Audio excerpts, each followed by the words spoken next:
The big question is, if Bryan Kohberger is convicted, what will his sentence be? Will he get the death penalty? From the beginning, I've said that this is a death penalty case, so it came as no surprise when the prosecution announced that they will be seeking the death penalty against Bryan Kohberger. I mean, if this is not a death penalty case, then what is? Multiple killings, while 4 young students are asleep in their own home. It doesn't get worse than that.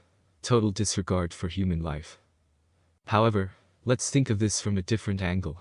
Reports indicate that a life for Bryan on death row will end up costing taxpayers much more than life in prison. Wow, how does that make sense? The figure of how much more is alarming too. Seeking the death penalty for accused Idaho killer Bryan Kohberger could end up costing taxpayers an additional $1 million if he is convicted. Imagine that.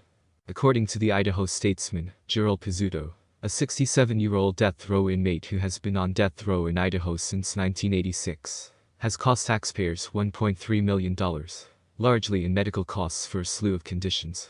The state's longest-serving death row inmate has been held for more than 40 years, running up a $1.5 million tab. Furthermore, legal delays and a shortage of lethal injections have kept killers on death row for an even longer time, prompting Idaho to bring back the firing squad earlier this year. The prosecution has not been given any mitigating circumstances that could be used to argue why Bryan Kohberger should not be put to death. What do you guys think? Even though it might cost taxpayers more, do you still think Bryan should get the death penalty if convicted?